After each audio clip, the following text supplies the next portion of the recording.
Two Crime Besties, we are ever so slowly pushing towards the 100 episodes. We are at episode 84 today. Crazy. It's really blown my mind. I know. We were talking about it before. I'm like... Sorry, not... I have more than... no, wait. That wasn't a Freudian slip. May have had wines before we started, and that's maybe not a good thing. Well, let's put it out there. Yeah. We are recording on the school holidays, which we all know is difficult at the best of times. Yeah. We're recording at night. Okay, another element for me in particular. For you, you're a night person. Yeah, I'm in my... You're peaking right now. Hours. Yeah, I'm not. No. I'm really not. And then also producer Pete made us a really nice dinner. It was delicious. Really, really, really good. Late, but delicious. I did tell him it had to be ready at 6 and it was ready at 7. It was worth it. Yeah. He did make multiple dishes, so I'll give him that. Oh, it was, as he said, was it a fast food court, basically? Yeah. Like, it was... Yeah, it was good. It was good. Thank you. Yeah. Thank you, Producer Pete. Thank you, Producer Pete. Appreciate it. It's the nicest we're going to get. So. Yeah. Don't expect anything more. And then, of course, we had some wines. I mean, be rude not to. Well, it is Easter. We've got to celebrate. We've had some buy me a wines from a couple of people this week. We have. Sarah G and Jess. They would have been disappointed if we didn't have wines. Yeah. So we need that. to. I know when you texted me this afternoon and said, shall I buy us a bottle of bubbly? And I was like, what is she even asking me for? Yeah, I mean, you know. I don't know why. I wanted you to be like, yeah. Which is exactly what I got back. Well, so I was literally appreciate like, that. Do break my arm. Wouldn't dare. Yep. How's your week been? Yeah, it's been really very quiet and it's nice. I needed it. I had a really crazy last few days of like the term and it was mental, absolutely mental. So, the last few days, I mean, it's Easter and it's just different. It's just the weirdest time of year, I reckon. Nothing's open, nothing's happening, but there's literally nothing happening. So it's been very quiet and really, really nice. That's so lovely. We've had a really busy weekend. Yeah. A lot of socialising, but good socialising. Yeah. It's been nice. But, today we kind of had a bit of a down day and it was really lovely to not have to be doing anything. Yeah. Because it is weird. I mean, for us non-Christians, I mean, I was born and raised a Catholic. So my family, a lot of people in my family still really celebrate what I would say is probably the true meaning of Easter. Us, not so much in our family, but there's still like a lot of family obligation around it and lots of people who you feel like you need to go and see, and it's been lovely, don't get me wrong. It's just, it's almost like like a mini Christmas or something. See, it's like non-existent in my family in that like we're not religious at all and never have been, not any part of my family are. That like Easter's like, it's just chocolate and like hot cross buns. Yeah, okay. I mean, and typically like, Easter Sunday, we've always done an Easter egg hunt thing. It's been massive as we were kids and stuff, but my kids aren't around this year for Sunday. So that's, my family just went, well, we'll just wait for them to be around. Yeah, okay. So it's just, which like no one cares what day of the week we do that sort of stuff. Like it's not like that for us at all of like, it's got to be. Has to be a certain day or something. Yeah, so it's really been, it's like, the shops were shut on Friday. Like, you know, like, okay, what do I do? You know what I actually found? Yeah, it's and it is nice to have you have no choice but to do nothing, which is actually quite nice. Yes. It's not the worst thing in the world. Yeah. Nice to sort of slow down, especially at the end of the school term where school holidays have fallen in Victoria at least this year. Yeah. It's the start of the school holidays. It's kind of a nice way to ease into the school holidays. It is. I mean, we enjoy it. One less day at work. Like, you finish on a Thursday rather than the Friday. Yeah. That's always nice. Yeah. But it's just... Oh, it's just different. It makes it different. Oliver went on camp in that last week of school, so he was he couldn't even string a sentence, 2 words together. No, you guys were walking out on Wednesday and I was standing near the gate kind of area and I was just called out, oh, hey, how was camp? And you were like, oh, no.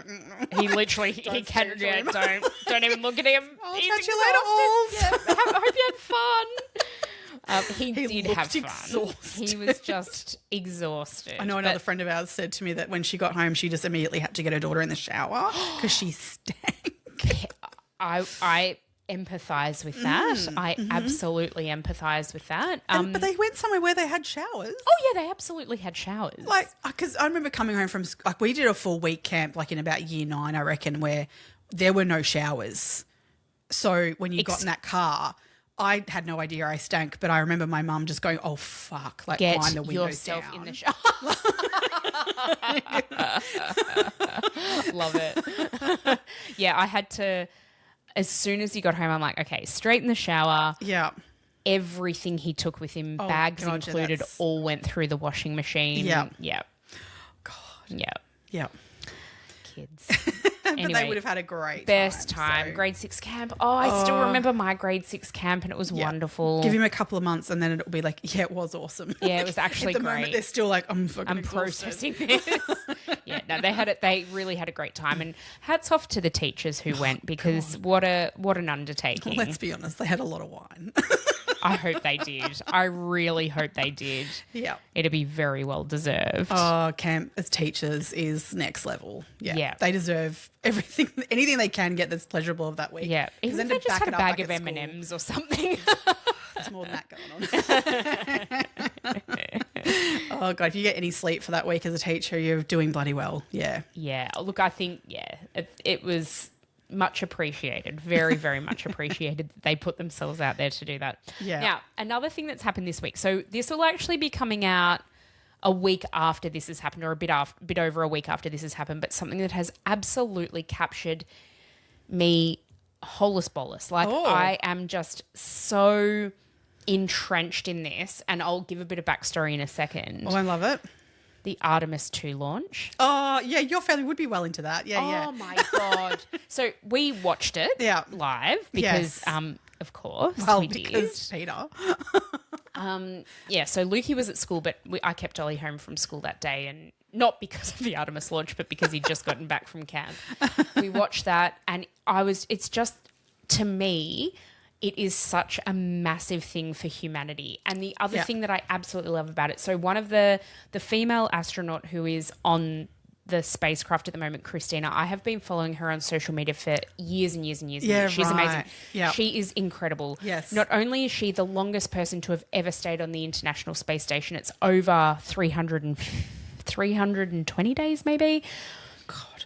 Yeah. Kill me now. She's just incredible. Yeah. And she is now the first woman to travel to the moon. She's the first female to have gone as far as humans have ever gone, ever. Because now, like today, actually, the day we're recording this, the astronauts reached the far side of the moon, which is the furthest humans have ever gone in space exploration. That's massive. It's massive. That is so cool. And it blows my mind. And I'm so proud of us as a humanity that we're doing this again. But I mean, just to bring it down, I guess a little, it just sucks balls. But I hate that this whole launch and all of that happening has been so overshadowed by the other shit that's going on in this world at the moment. Because this should be far more front and center than it is. Yeah. I mean, I've not been following it, and now hearing you kind of going, fuck yes, I need to get on board for this more. I knew it was happening and all that sort of stuff, and I know about it, but it's not what I'm glued to when I should be. Instead, I'm glued to this other shit and, well, how much am I going to pay for fuel tomorrow kind of stuff, which is so bullshit. I totally get that too, because they're the things we have to be kind of a bit focused on, because that's our livelihoods and whatever.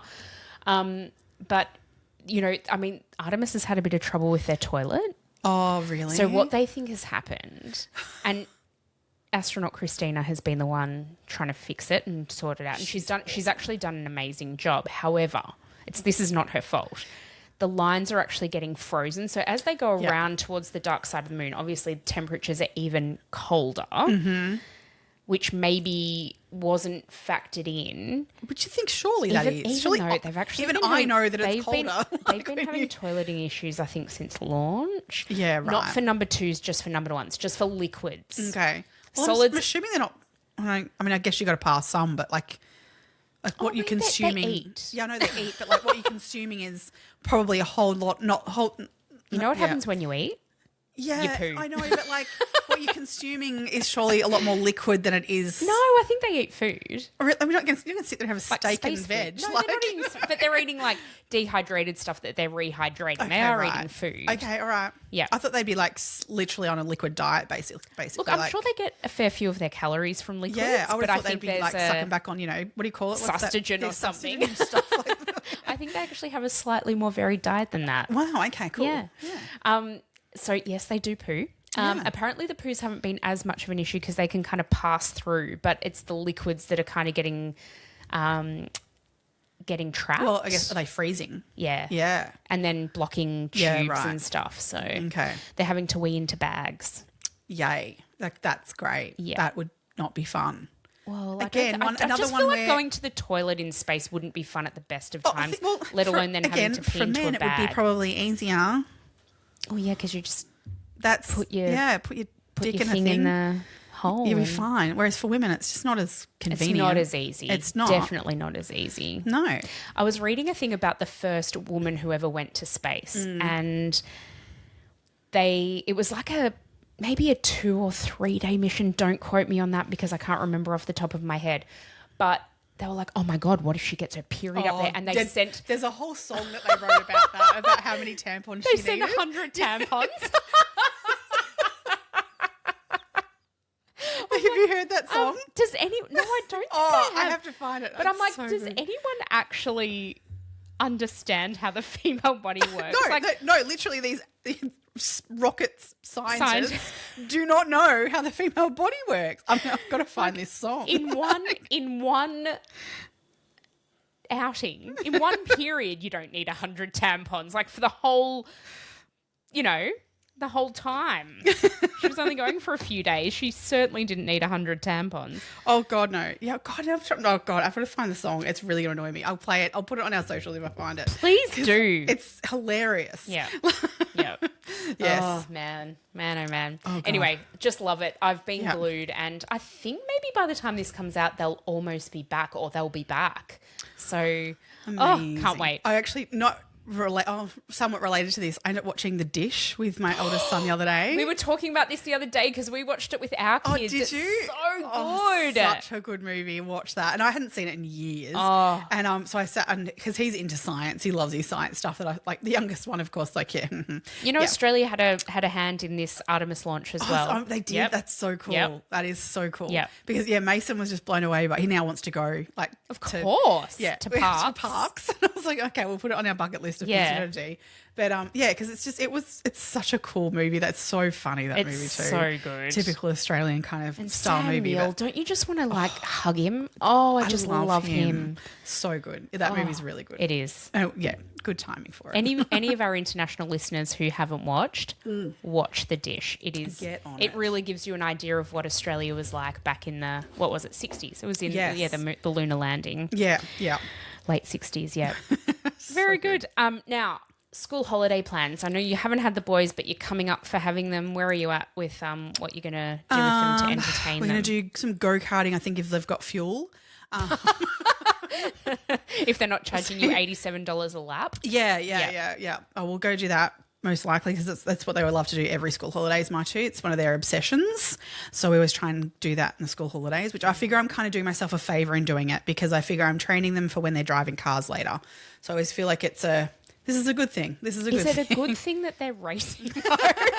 Just that they get the feel of being in control of a vehicle. Yeah. And look, I come back from a bit of a rally car racing background. So I'm kind of like, I kind of get that it's going to be hairy no matter what when my kids are driving. Yeah. But I'm built for it, I think. And Ask us in 6 or 7 years. yeah. As long as I just want them to be able to keep the car straight. I watch them do this and I can see over when they start to when they finish doing their laps of how much better they are at cornering. Okay. And you sort of can see that they get the feel of the vehicle. Yeah, okay. Well, that's And good. understand it a bit more. I remember when my dad was teaching my brother how to drive. Yeah. And they came home one day screaming at each other because I should do it every time you do it. my dad was like, "This is not a video game. It doesn't handle like GTA." Oh, see, your parents, my parents had very different ideas of how you teach someone to drive.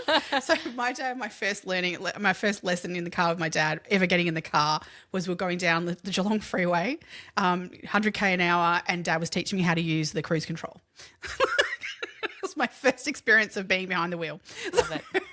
Love it. I mean, well, I say first experience being because I grew up going to farms and stuff. So yes, I had ridden motorbikes and all these sorts of things and driven cars around paddocks. So it was, I guess, a little bit different. But that's why I want my kids to have that as their first kind of experience for driving, than getting on the road with other cars.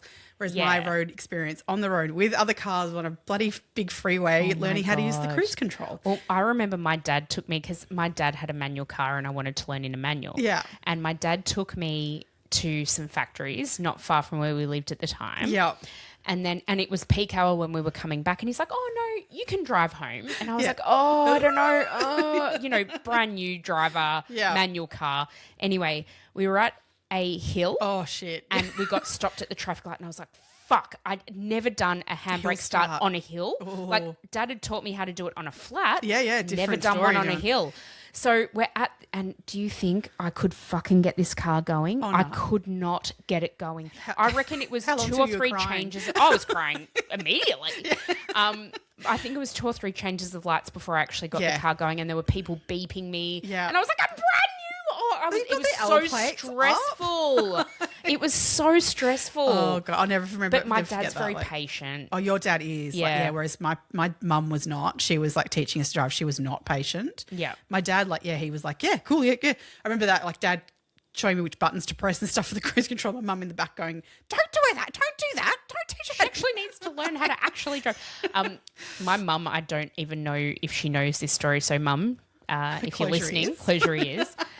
On my L plates, we were coming home from the country. So my dad grew up in the country, 3.5 hours away from where we lived. Yeah.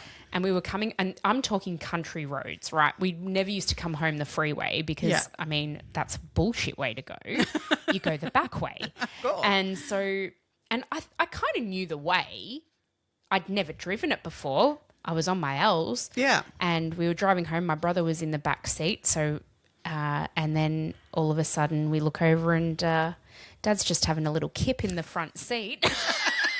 Matthew and I managed to navigate ourselves the way all the way home. Yeah. And then it wasn't until after that I was like, oh, Dad probably should have been awake for that. Yeah. Yeah, maybe. Yeah. But clearly he had trust in you. Clearly. He wasn't worried. No. Obviously he wasn't worried, not nervous. I am a good driver. Well. Just ask my kids. I'm a really good driver. No all road those people rage. that you've yelled at. No road rage at all. Never. Emma does not have. Have I told you about my road? Like, this was actually an embarrassing road rage incident. No, that you don't have embarrassing road rage. I was driving home from work, and I actually called my work colleague for some reason. Mm-hmm. I can't remember why. Whatever, it doesn't actually matter. And anyway, I'm driving along, and I just sort of kind of turned maybe 2 or 3 streets away from work, and I'm going down a fairly main-ish road, and the person in front of me was going in the right-hand lane. It was an 80k zone, going 60. Right, yeah. Right? Yep. So I'm like, fuck this shit. So I'm like, beep, beep, beep. I'm so aggressive. It's horrible. It's actually horrible. But I'm like, beep, beep, beep. Anyway, I go around this person. I'm like, screaming at them, putting my finger up the window. And then I look over. I look over, and it's a work colleague of mine, not the one I was talking to on the phone. And I don't know them. And I was like, oh, fuck. You're just saying hi. I was like, oh, fuck. Oh, it's this person. And she's like, oh, my God. That's so good. And then so I just kind of pretended like everything was fine. I was just driving. Hi. But don't go 60 in the right-hand lane in an 80k road. Well, I always say, have I even spoken to Emma while she's driving if I don't hear her yell abuse at somebody? Do you remember that time I was coming out of a car park and someone times? was like yelling at me and I was like, stop it! I'm doing it!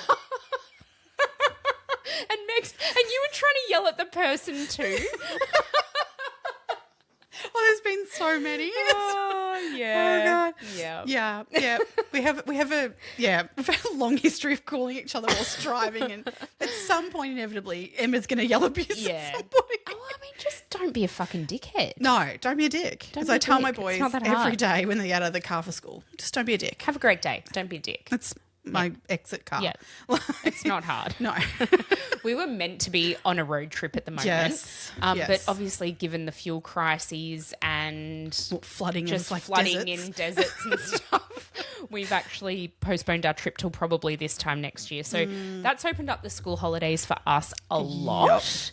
A lot. Yeah, all of a sudden you're sort of going, oh, what are we going to do now? Yeah. So that's where I'm at. I'm in the planning stages Yeah. of what we're going to do this week. Yes. Yeah. And then I'm back at work next week. So Very except for good. the second week of the school holidays. Yeah. Very good. Just really good. quickly to everyone, we've got a bit of a merch update as well. Oh, yeah? Merch is coming. We are just waiting on samples to make sure the quality is good. Yep. And then we're going to be right to go. So keep an launching. eye on our socials. It won't be far away when this episode comes Yeah. out. So And we may do a little giveaway of some sort. yes, we will. Just a little hint. We've got to still figure out how we're going to do that and How, what we're but going to do. it will we happen are somehow. going to do that. We have lots of things planned. That's right. So stay tuned, besties. We make it happen eventually. Yeah. Yes. I've got a couple of shout outs before we get started for today. For so we've sure. got M, who loves the fact that we call all of these pieces of shit charismatic. She's like, every time you mention charismatic, she has a little chuckle to herself. It's like an in joke for her. Yes. Erin, who's one of our Patreons, has commented a few times on different bits and pieces in the last week or two.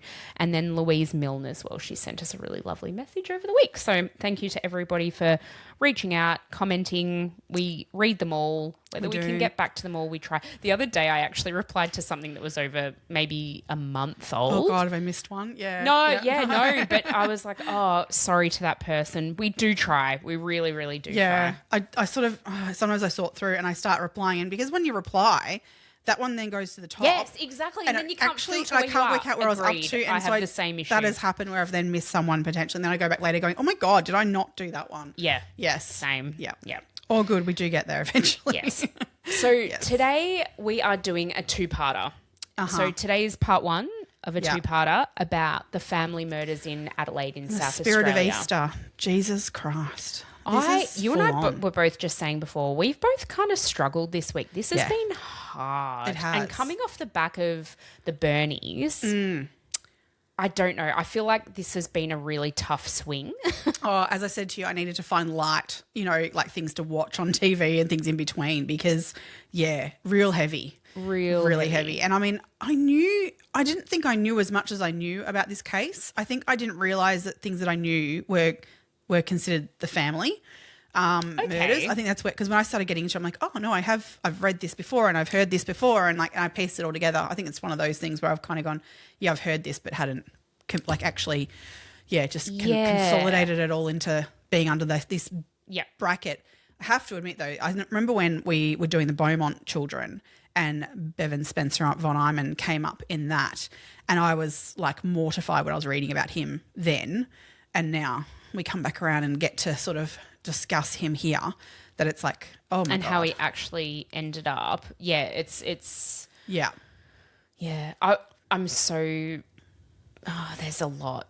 There's So a much. lot there. I don't even know if we'll cover everything, and because there is so much of this that people And there's connect so to much, it. That's right. And that's Yeah. the thing, like a lot of things in this case are unproven, Yep. unsubstantiated, untested in Yes. court. Yes, a lot And of that. so it is a really tough thing to kind of weed out what we want to talk about in these episodes because Definitely. there's hundreds of cases Yes. potentially connected to these people who Yeah. again we don't even know who all those people are.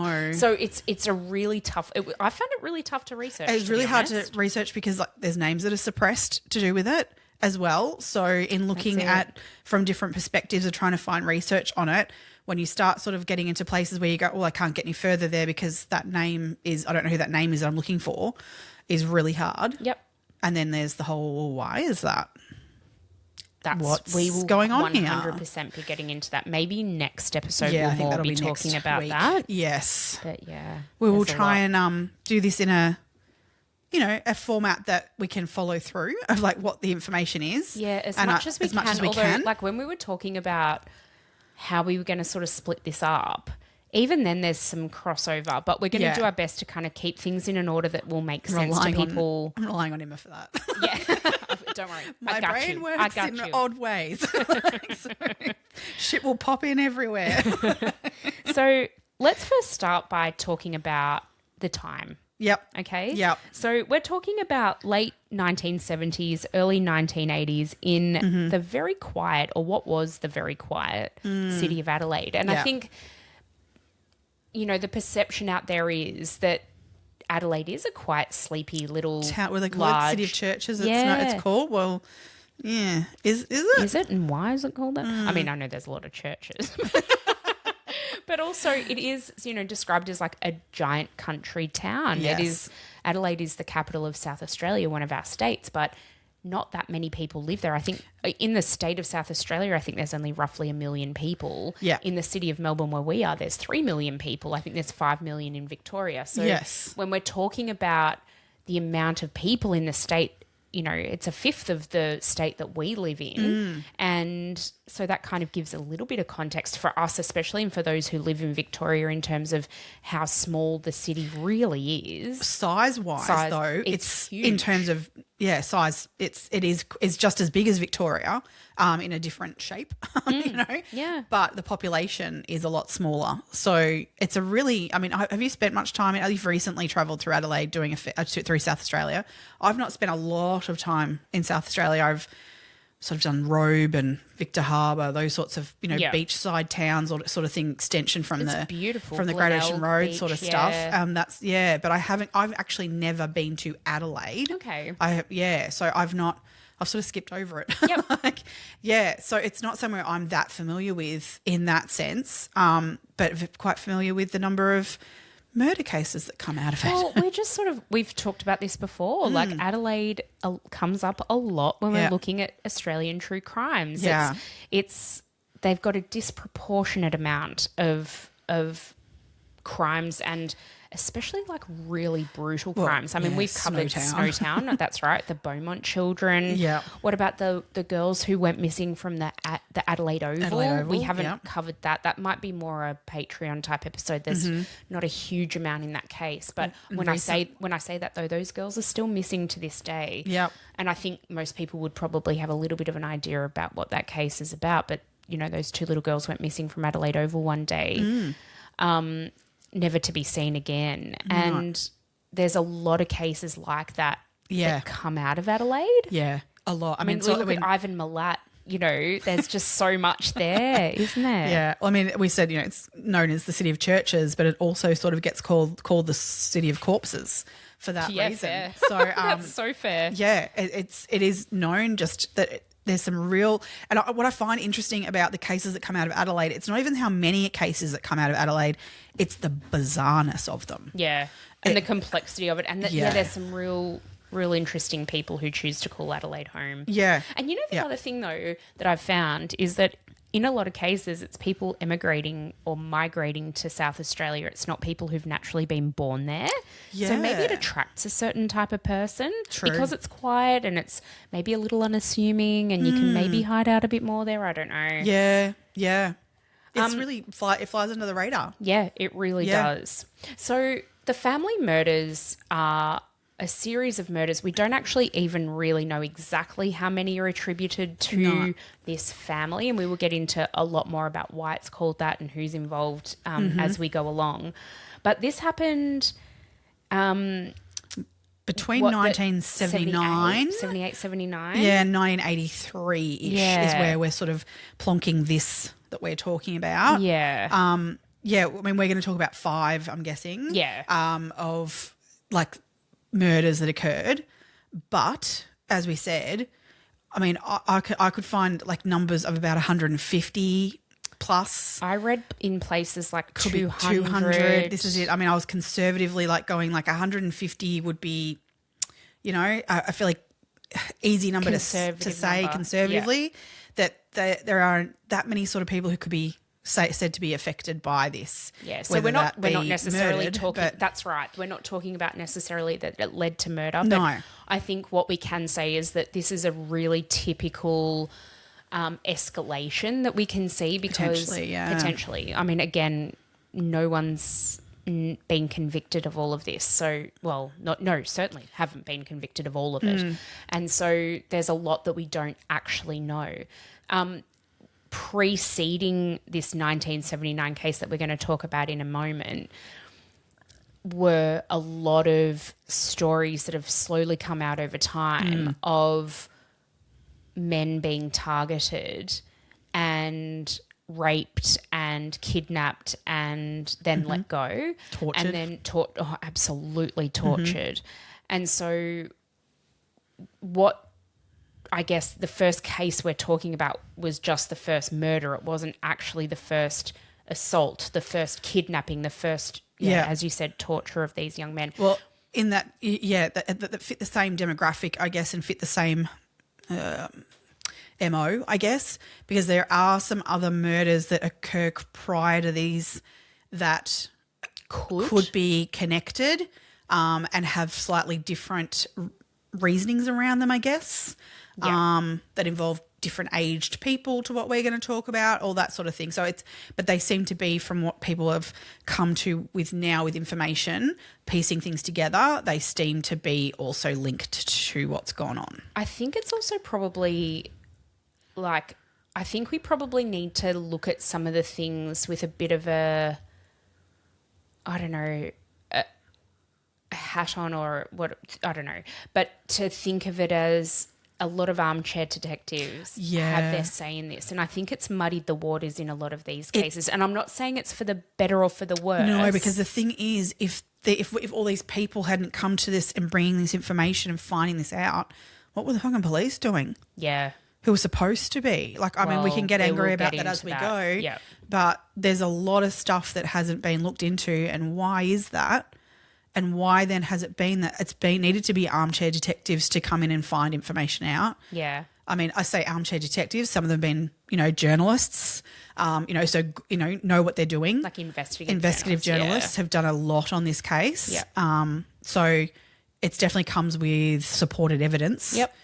But there's others that don't as well. So it's trying to pick through the weeds of all of that to try and find the information that we're going to bring you today, because that was kind of tricky. I found that you could definitely find information all over the place about people saying, I know someone who knows someone who said this. And that's what I found when I was researching this. It's a lot of someone told me something. Yeah.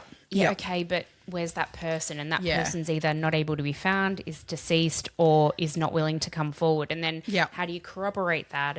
Or even those that have come forward, again, how do you corroborate what they're saying too? Because, or are they exaggerating? Or jumping on a bandwagon? Yeah, so it's really tricky in places to know what is real and what's facts. That is very, very, very true. So we're going to be talking specifically about these cases today of these young men who were kidnapped, brutally assaulted, drugged and murdered, and how that all came about and what came after. Yeah.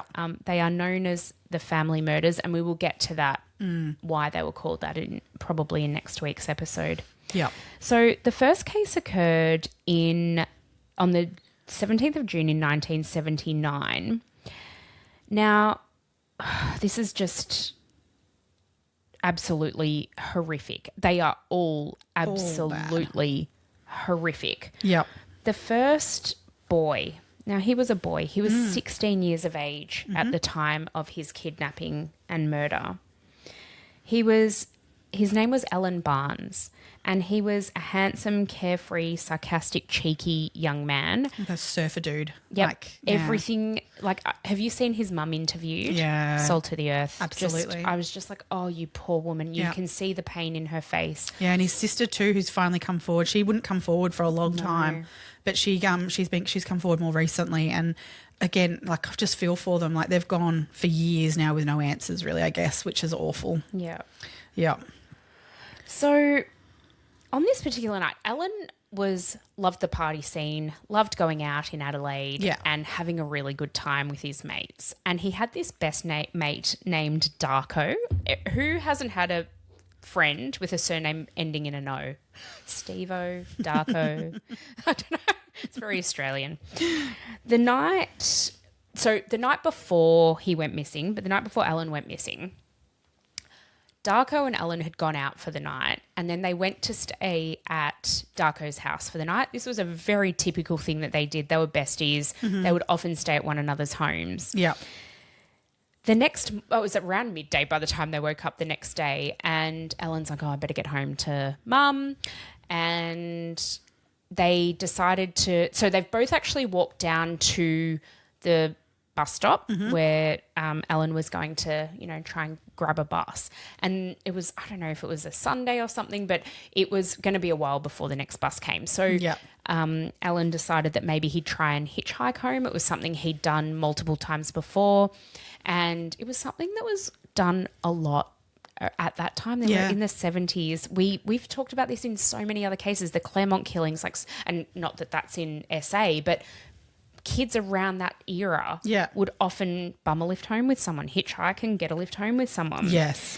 So the two boys were standing there. They decided that Alan was going to hitchhike home, but they thought, I don't know if people are going to stop and pick up two boys. Yeah. So Darko's like, you know what? I think I might just head home, and that way you've probably got an easier time of being picked up. Yeah, I think they'd split up to try and get one individually, get a car individually rather than two guys at once. Yeah. Yeah. So what actually happened that day was Alan was seen so this was an acquaintance of Alan's. So this bloke, I think they'd worked together or something, and he kind of knew Alan to look at him anyway.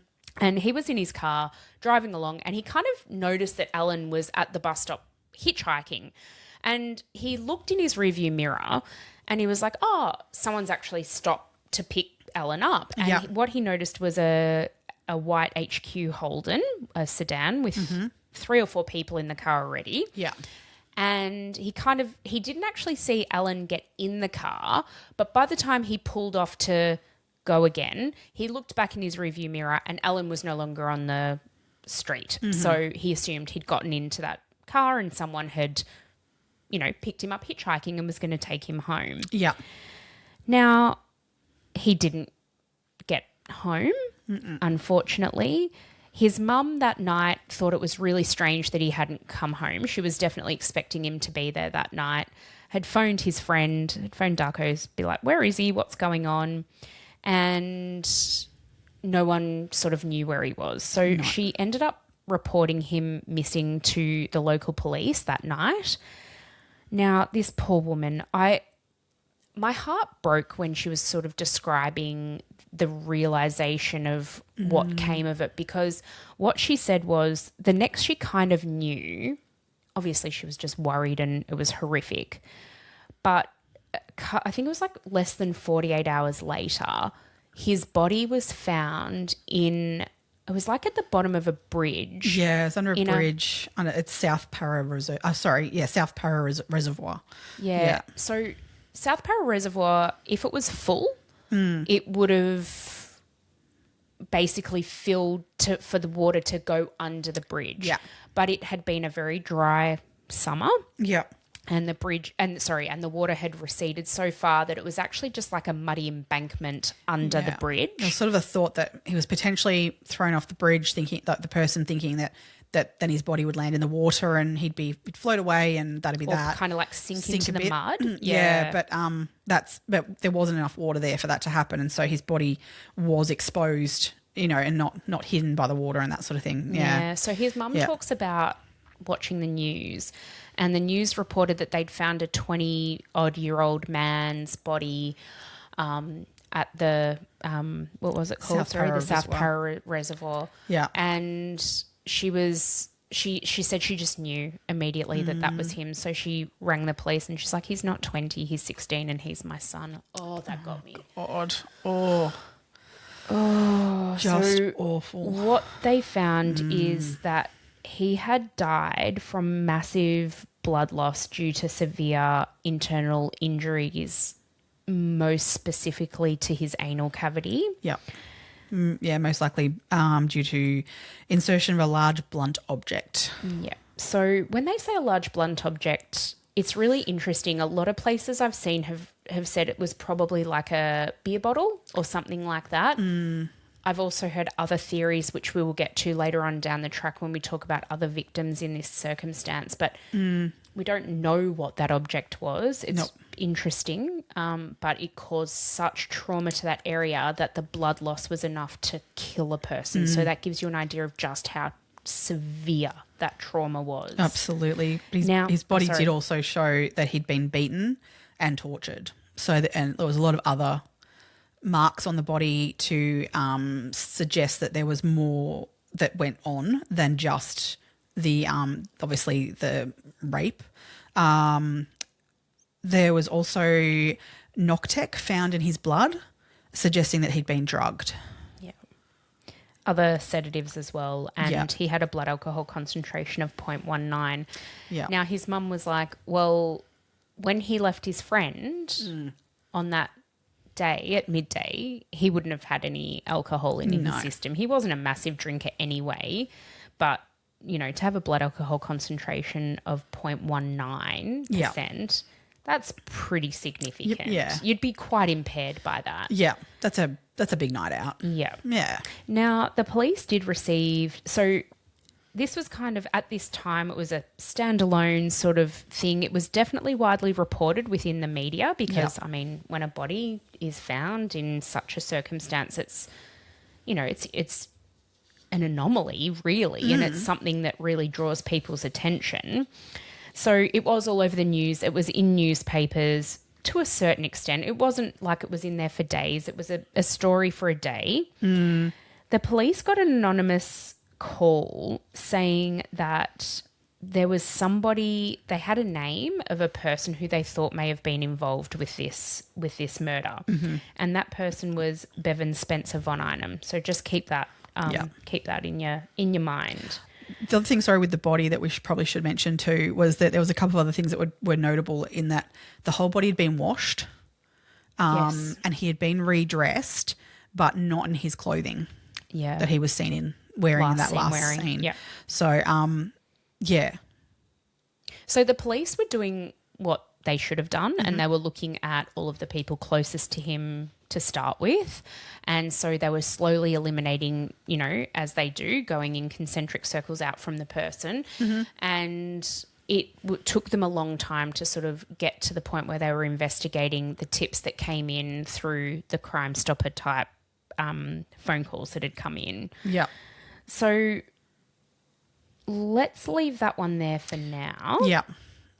So we're now in August of 1979. Yep. So, yeah, not very far after this. No, only a couple months really. Yeah. A man by the name of Neil Muir, who was 25 years of age at the time, his body was found in a garbage bag in the Port River in August of 1979. Yeah, this one's pretty awful. This one's really, really awful. So Neil had led a fairly transient lifestyle. Yeah. He was a drug addict. He was trying to recover. At the time of his death, he was actually in a methadone program that wasn't working for him. He'd actually become addicted to methadone, unfortunately, on top of the other drugs. He'd held down sporadic jobs here and there. He'd worked at the meatpacking factory, in South Australia. And look, he was very well liked by people in general. Yeah. And his family say that he was just kind of a good country boy. He was a bit of a loner, but not in that he was weird. No. It was more that he liked his own company. Yeah. He was just a really kind of good, down-to-earth person, and he just happened to get involved with the wrong people in his teens, and it kind of put him on a path that he probably wasn't otherwise destined for. Yeah, yeah. But his disappearance at first, it didn't trigger the same alarm as Alan's did. No one was really looking for him. Yeah, no one was looking for him, and it wasn't unexpected for him to go sort of missing for a few days here and there because of his past with use of drugs and things like that. So it wasn't yeah, people weren't kind of going, hey, he hasn't turned up today. Yeah, well, that was kind of him, that sort of fitted. But there was, unfortunately, things to be looked at here. Yeah. So when his body did turn up, so obviously no one was looking for him before his body turned up, sort of thing, basically what I'm trying to say. Yes. Yeah, his body was just found. It was wasn't a like they couple were of looking days for it. after he was murdered. Yeah. Or last seen alive. He was seen coming out of a hotel in Adelaide. That was the last known sighting of him. But because he wasn't as, I guess, tracked as much as a kid like Alan was, in that he was 16 and had a family to go home to like that, that someone was expecting him home. No one was expecting, for Neil to sort of appear or not appear on a particular day, I guess. So, yeah, his body did turn up in the garbage bag in Port Adelaide, in Port River, and it was really off. I mean, his body had been dissected neatly. It had been neatly cut up into lots of different parts. Neil did have tattoos, and those parts of his skin that had tattoos on them had been removed. So it's almost like trying to make him not identifiable. I don't know. No. Oh, sorry, it wasn't that at all. Were they because they putting that in actually, the bag? yeah. So that's what I couldn't work out. yeah. Yep. So they dissected his skin Yeah, 'cause and his muscle from his bone. Yeah, because the small intestine then- was missing. Yeah, that was missing. There was a couple of things missing Right. from him. So the person who perpetrated this, then actually skinned him. They cut his tattoos out almost perfectly, Yeah. put them into a bag and placed that bag. So they emptied all of his organs out of Yeah. his body. This is horrific. They decapitated him, and to secure his head to his body, they put a yellow nylon rope through his mouth, out of his neck, and then tied that around his sternum. Yep. Then in in his chest cavity, there was a bag that was full of, there was his arm limbs, it was his skin with the tattoos on it, muscle, fingers were in a separate bag, and his testicles and his penis was in another bag. Mm-hmm. One of his testicles was in the bag. Mm-hmm. The other one was never found. That's right. So the investigators query whether the perpetrator either ate it or kept it as a memento or a trophy. Oof. He was also brutally tortured anally. Yep. So in a similar manner. The autopsy sort of suggested that same as Alan, the cause of death was massive blood loss from the anal injury. Mm. So even though all these other things had been done to his body, it was all post-mortem. Yeah, that was all post-mortem. That was all. That the actual what had killed him was an anal injury again. Yeah. There was sort of a suggestion when I was reading something, this is so gross, and I apologise to people now before I say it, that the way the body was put together like that was to make it easier for one person to carry it, to make it almost like a bag. Yeah. Okay. Which I thought was that's horrible, disgusting, but at the same time, like, okay, right. Yeah.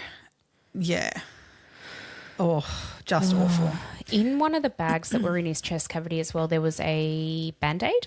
And on that Band-Aid, there were some fibres that that forensics were able to kind of have a look at and try to match to someone. So that was something that was, helpful in terms of the investigation. Mm-hmm. When police started investigating this, obviously they're trying to figure out his last movements, what happened, who he was associated with. And they found that he'd been associated with a GP by the name of Dr. Peter Millhouse. Mm-hmm. Now, he was a GP in the area.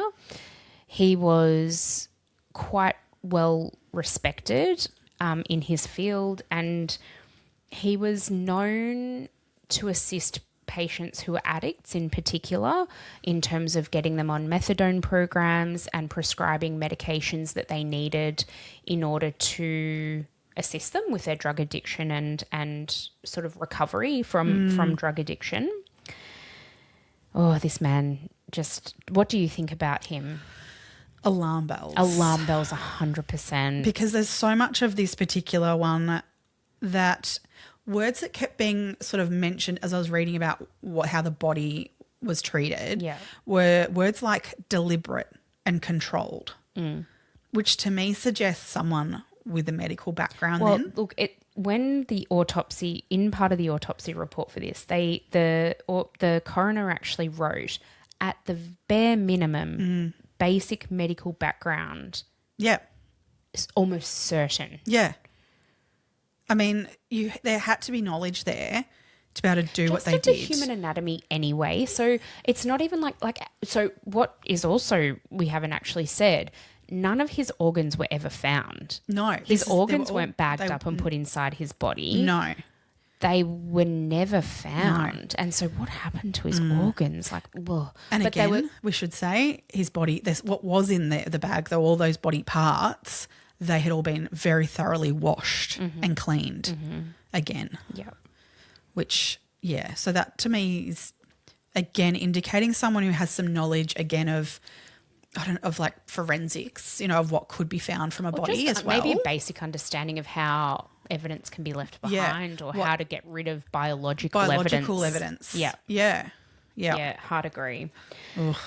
So the police are kind of now investigating this. But they don't actually link the two at this point. No. So we should say too. Yeah. So these two bodies have turned up within a couple of months of each other.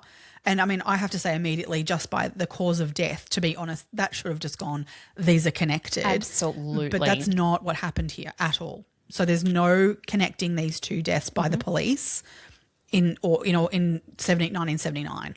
These are two separate murders to the police right now. But also Noctec was found in Neil's system as well. So same drug was found, the same anal injury that caused massive blood loss, which actually led to the death of each of these young men. Surely that would have been going, well, there's got to be something between these two, connecting them, but no, not at this point. So the police are honing in at this stage on the relationship that they found that Peter Milhouse had with Neil Muir.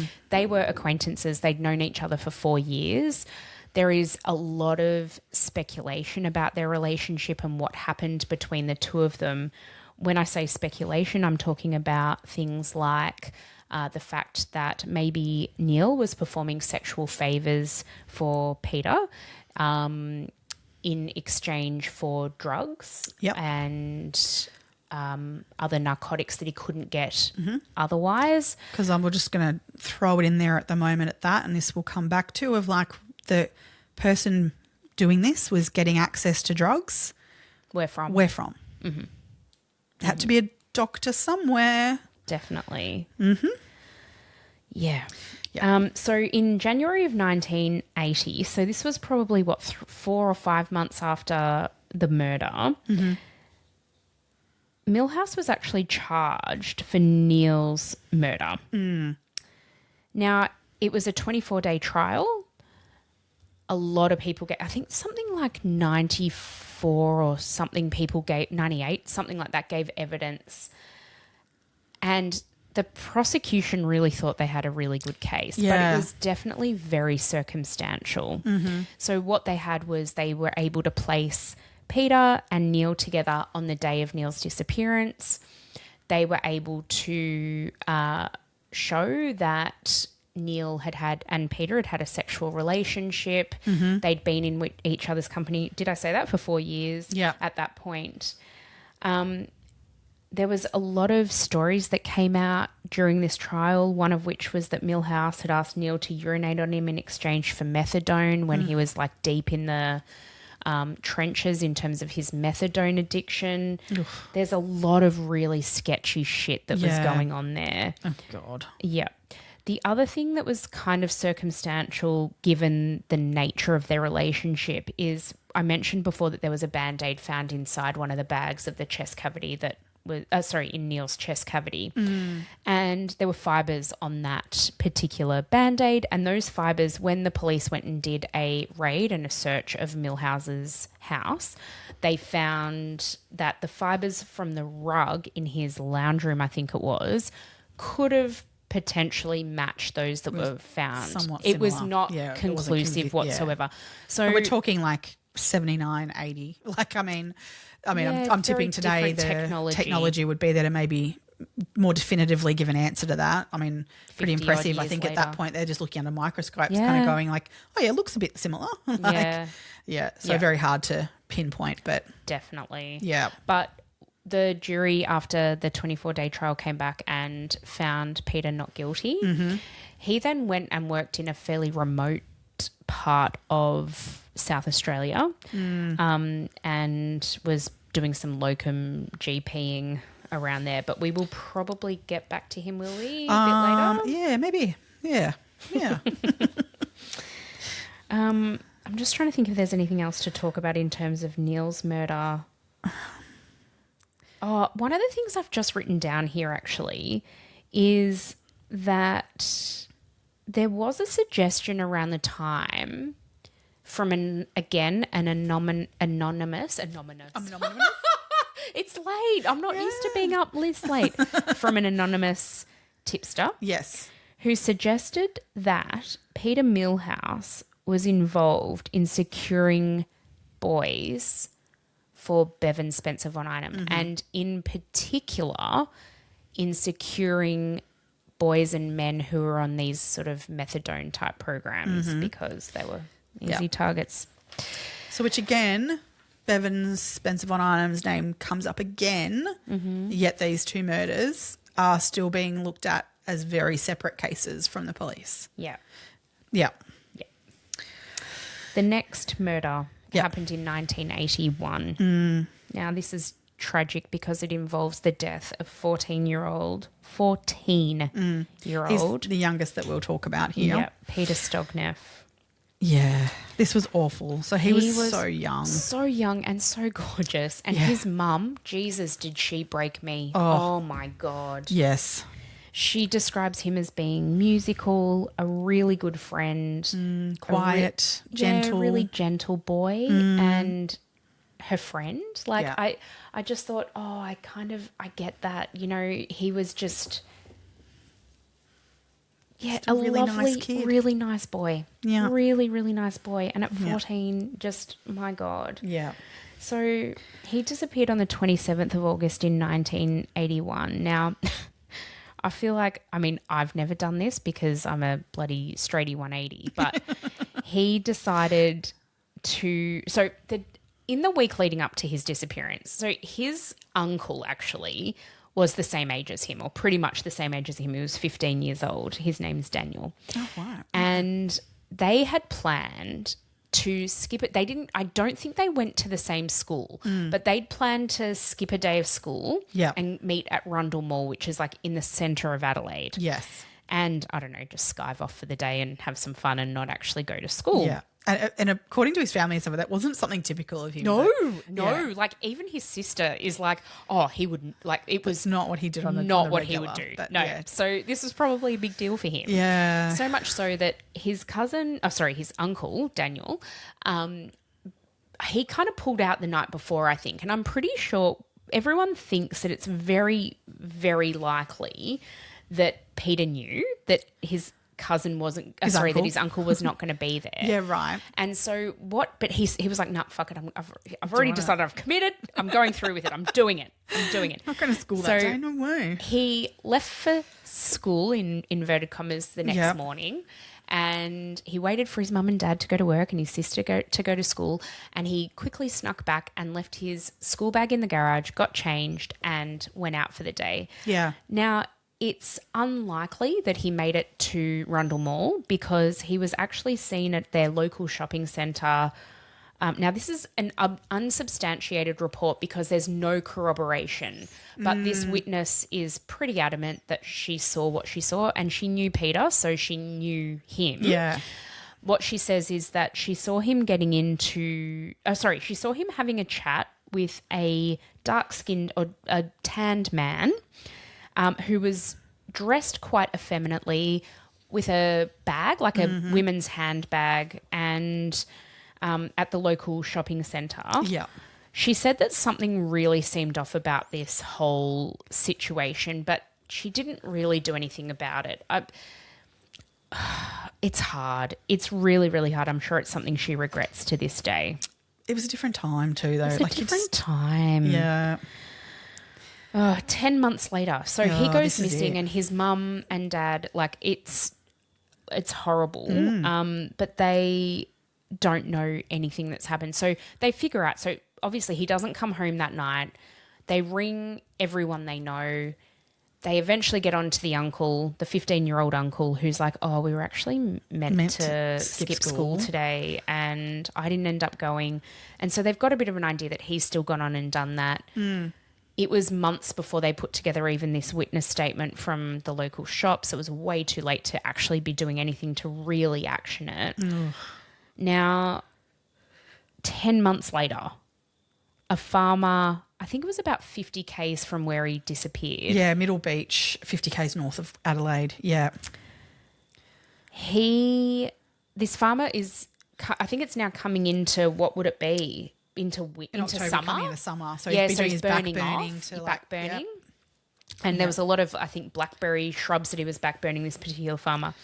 And when he was kind of like clearing what had been burned, he noticed a body. Skeletal remains. Yeah. Because at that point, obviously he had no idea that was there. And he so wasn't buried. He was kind of like left there. There was no hiding his body other than the fact that it was dumped in the middle of this paddock land where, where there was a bit of coverage, but nothing major. So unfortunately this farmer has then come across his body, but it's not a body, it's skeletal. But what we can tell from the body is that it was chopped into pieces again. So there was a number of parts to him. He had been sawn into different sections, similar to the others. However, because we had no, Soft tissue, we don't know about anal injuries and we don't know about drugs, being alcohol, in alcohol in the blood. So we don't have that evidence. But the way the body had been left, there were somewhat similarities in how the body had been treated from that little bit that we did have, which, it's kind of a bit unfortunate that the fire happened because I think it destroyed any other evidence that could have been there. So clothing that was potentially on the skeletal remains a case still. And where unfortunately, and the farmer, it's not his fault at all, by no means. But unfortunately, there's a lot lost there that you could then use to, link these to the other cases. We can make a fairly good assumption from the little bit that we have from that I think that he would have been treated the same way, unfortunately, as the others. I think now sort of knowing a little bit more, because what then came of this is that the person that he was identified with at the local cafe by this particular woman, eventually it was found that this person was an associate of Bevan Spencer Von Einem. His name was Noel Brooke. Yep. He was an Aboriginal man who was a known homosexual. Now, none of this has actually been confirmed or prosecuted in a court of law. This is just speculation. Yeah. I think that's really worth noting. This man's name is the nickname of this man is Dee Dee. I've seen it sort of. Yeah, I believe he's as that. dead now. I believe so. I don't remember off my other notes. I'm pretty sure. Yeah, I'm pretty sure he's dead. He was known to dress effeminately, which is exactly what this witness had seen. And there were a lot of, again, very circumstantial things that potentially meant it could have been this person. The fact that he's a known associate of Bevan Spencer Von Einem will come into play more next week when we talk a little bit more about him. Yes. Yeah. Okay. So we're up to... Before we found the body... No, you're right. Before we found the body of Peter Stognar, though, in the interim, because there was quite a lengthy period between Peter going missing and the body being found... Yeah. There was actually another person who had gone missing. So in the February of 1982, which was it October 82 when Peter's body was found. In February of that year. So February of that year. So 4 or 5 months after Peter went missing, another person went missing. So this is Mark Langley. So Mark was 18 years of age. He was last seen after having an argument with friends, which it was such a silly argument that they had. And now looking back, it's sort of one of those things where you kind of go, you know, I'm sure they all wish they didn't have that argument. Oh. But, you know, you had no idea this is what would go on. But he basically cracked it a bit and said, I'm going, you know, like, and took off. Yep. And So that was the last they saw of him. Yeah, so they'd been at a family friend's 18th birthday party on this particular night. And he'd gone home. So his mum and dad were at that birthday party too. Yes. But he'd decided to go home with some friends, and there was an argument over cigarettes. That's right. How 1980s of you. And I'm not exactly sure what. Maybe he wanted to bum one, and they were like, nah, fuck off. Get your own cigarettes. And so he cracked the shit so much that he got out of the car. Yeah. And what happened was his friends were like, oh, fuck him, we're going to leave him, but we're just going to do a blocky. Yeah. And we'll come back and pick him up. Like, it'll be fine. It'll be fine. You know, we'll show him. We'll show him. Yeah. Well, in that 5 minutes or less than 5 minutes that it took them to do a blocky, he was gone. He'd completely disappeared. Yeah.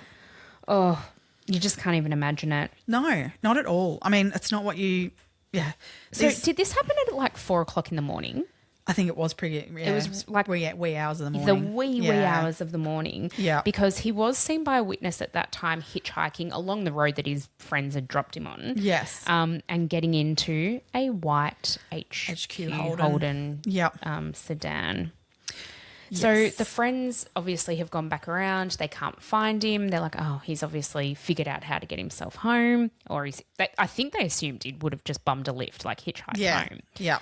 So the next afternoon, I think it was, they called the Langley home and they spoke to Mark's dad, I believe, and said, oh, you know, is Mark okay? You know, we had a bit of a tiff last night, just ringing to make sure everything's okay. And they were like, oh, let me go and get the phone. Let me go and get him, bring him to the phone. And they opened his bedroom door and he wasn't there and his bed hadn't been slept in. No. So that obviously immediately raised alarm bells. Now, his parents had the foresight and the wherewithal to know that boys had been going missing in the area and this was not something that they were going to rest on. So they immediately contacted the police and reported him as a missing person. Now, they describe Mark as someone who really liked girls, was into motor cars and motorbikes and had a real zest for life. They also say he wasn't the sharpest tool in the shed. Like, he wasn't academic at all, but he was really good at the things he was good at, you know, that kind of a guy. Yeah. His friends to this day, I think they'd be in their, 50s now, but they basically, the trauma of this still lingers with them to this day. And how could it not? Oh, absolutely. Have you seen for them because it's interviewed? Not. Oh my God, yes. Oh, that broke me. I mean, his dad's quoted sort of saying, you know, like, what do you call these people that have done this to my son? You know, like you can't call them animals. Like, they're not even that. Like, they're just not human. Animals are too good. Animals would be too good for them. Like, he just broke me. Yeah. Beautiful family. You know, I really feel for them all, the friends and family of all these victims. But yeah, this one's tough. It was a couple of weeks later that they found 9 his body. days after he disappeared. Yeah. Again, his body was... this one again, it's where there was an element of someone with some sort of surgical skill involved. Absolutely. So there was a cut, and it's surgical. He'd been shaved as if he was like going in for surgery. All the hair had been shaved away from the area of where he'd been, where the incisions were. Yep. He was cut with a surgical instrument, is what the autopsy revealed. They said that it went from the navel to the pubic region, and part of his small bowel was missing. All the hair had been shaven off. But again, he had died from massive blood loss from gross injuries to his anus. So what the coroner inferred was that the reason that this surgical incision had been made from his navel to his pubic region was because whatever blunt object they'd used to rape him anally had gotten stuck. And they needed to remove it for some reason. So whether there was like fingerprint on it or something, or there could have been drugs. There could have been anything in there that would have potentially given them away. Yeah. When the toxicology report came back on Mark, it found that he had mandrax in his system, and now this is a really, really interesting drug. So this drug was actually originally used after World War II. Yep. And it was used in soldiers who were shell-shocked and needed to kind of forget what they'd witnessed on the front line. They called it like a sedative hypnotic drug. Yeah, it was in significant doses. It was used to kind of almost erase memory. Yeah. And it was something that by the time these murders took place, so in the late 70s and early 80s, it wasn't really prescribed very much in Australia anymore.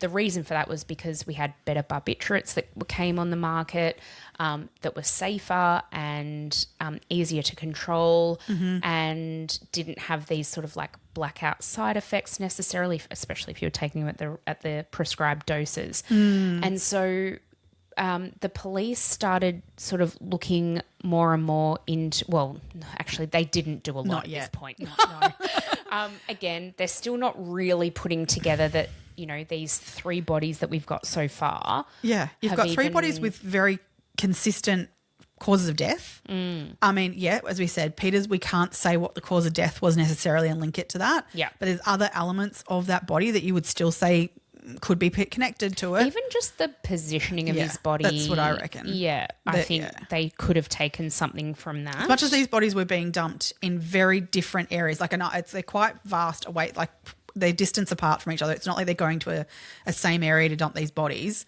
but the way that they're being dumped is very similar. They're not being hidden. They're just being plonked, really. That's it. They weren't buried. They weren't, no, there was none of that. They were, and again, we should say, with Mark's body, he was washed. Yep. And also dressed in clothes that were not his when his body was found. Yep. So there are so many elements to each of these that are so similar that I even believe that Peters, you could connect enough to say. I fully agree with I get that. it in terms of the court, in sort of like convicting someone. I can fully understand maybe saying, let's leave that one alone because we can't get as much on it. But you would, as a police officer, you'd have to be saying, really, let's look at this. We've got 4 bodies, not one. Yeah, but even like looking at the circumstances in the lead up to his disappearance, you've got to like take something from that. I completely agree. Yeah. I can understand it from a legal stance going too Same. much, you know, there's too much area of grey there that we could get stuck. Yeah. Like I can understand it in that sense, but in terms of an investigative thing, yes, link it and put it in the pile of the same. They all fit together to me. Mm-hmm. Yes, I fully agree with you. but that's not what happened here. No. And I will come back again, I reckon, next week about why not. Yeah. Why was that Where are we being at? the case? Where are we at? Because I'm not a trained detective. As much as we'd like to think we are. No. Yeah, and I feel like that's fairly obvious. Yeah, I fully agree with you. Yeah. I fully agree. So let's just recap a little bit. We've got a pattern forming. Yes. We've got young male victims. There's signs of a very controlled, sort of deliberate action. Yes. That is evident honestly with all of them. All of them. Yep. The planning's there. The remote body disposal is there. The Yep. fact they're not buried is there. Drugs in the system, alcohol in the system. All of it. The fact that they're kidnapped off the side of a road. Transported to a second location. They're all Yep. being picked up off of one location, taken to another. Yeah. The sexual abuse, Yep. extreme torture. Tick, tick. They're all being linked by They're this same all thing. ticked. Yeah. And they're all leading towards the family. Bodies being washed, Yep. redressed. Yeah. All of it. So we're going to come back next week, guys. We're going to leave it here for this week. Yeah. We're going to come back next week and talk a lot more about who they are, Yep. who the primo person is, or who we think the primo person is. We've got one more victim that we'll come to that sort of is the turning point. Turning point, absolutely. So please join us again next week for the conclusion of this episode. Thank you for joining us this week. We really appreciate it. We hope everyone had a wonderful Easter. Yes. Whatever that looks like for you. I know we've had Passover as well. Yes. So there's, been a lot of celebrations going on. However you do this Eid. at this time of year, Greek That's Easter, it. you're a bit late. But haven't, Orthodox Easter. haven't started all that yet. I think it's... Well, by the time this comes out, Orthodox yes, that's Easter will have true. happened. Yeah. So Yes. you know what? To however you celebrate, we wish you nothing but the best. Absolutely. All right. Stay tuned next week for part 2 of the family murders in Adelaide. Stay curious, crime besties. Bye.